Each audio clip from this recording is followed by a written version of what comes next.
एक भिखारी किसी किसान के घर भीख मांगने गया। किसान की स्त्री घर में थी। उसने चने की रोटी बना रखी थी। तब तक किसान भी घर आया।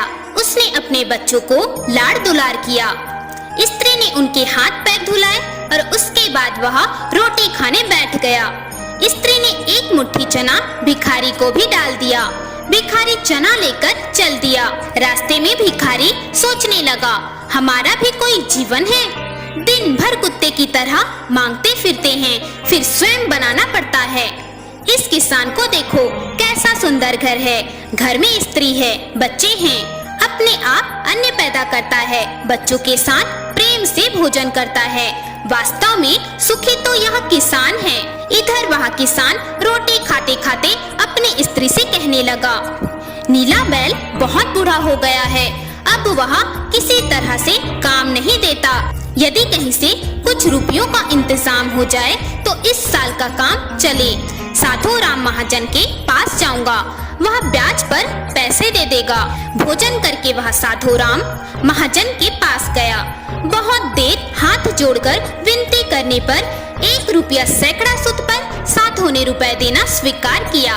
एक लोहे की तिजोरी से साधु राम ने एक थैली निकाली और गिन कर रुपए किसान को दे दिए। रुपए लेकर किसान अपने घर को चला। वह रास्ते में सोचने लगा, हमारा भी कोई जीवन है। घर में 5 रुपए भी नहीं। कितनी विनती करने पर उसने रुपए दिए हैं। साधु कितना धनी है, उसके पास सैकड़ों रुपए हैं। वास्तव में सुखी तो वह साधु राम ही है। साधु राम छोटी सी दुकान चलाता था। वह एक बड़ी दुकान से कपड़े लेकर आता था और उसे बेचता था। दूसरे दिन साधु राम कपड़े लेने गया। वहाँ से पृथ्वीचंद की दुकान से कपड़े लिया।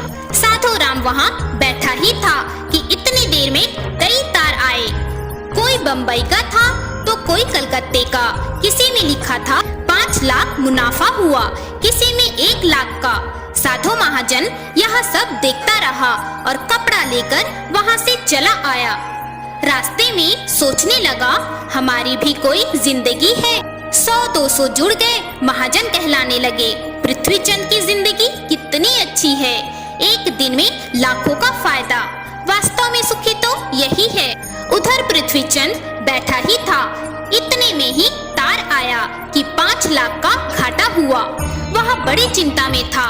तभी नौकर ने कहा, आज राय बहादुर सेठ के यहाँ दावत है और वहाँ काफी बड़ी हस्ती लाट साहब भी आने वाले हैं। आपको जाना है, मोटर भी तैयार है। पृथ्वीचंद मोटर पर चढ़कर राय बहादुर की कोठी पर चला गया।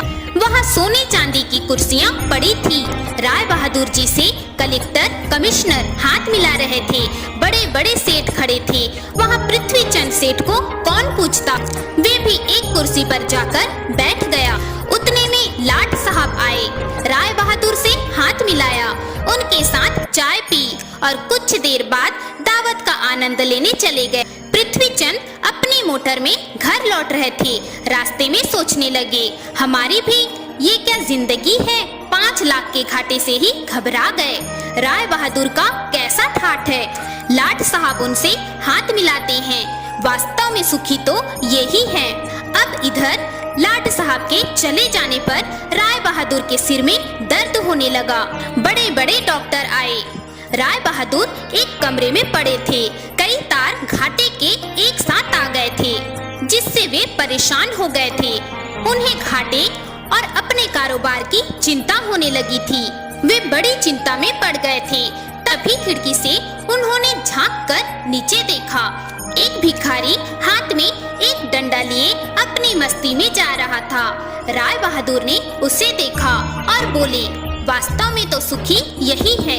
इसे ना तो घाटे की चिंता, ना मुनाफे की फिक्र। इस साहब को पार्टी भी नहीं देनी पड़ती। सुखी तो यही है। दोस्तों, इससे पता चलता है कि हम एक दूसरे को सुखी समझते हैं, पर वास्तव में सुखी कौन है, इसे तो वही जानता है जिसे आंतरिक शांति है, जिसे आंतरिक सुकून है। आप चाहे भिखारी हो, चाहे करोड़पति हो, लेकिन आपके मन में जब तक शांति नहीं है, तब तक आपको सुकून नहीं मिल सकता। हर हर महादेव।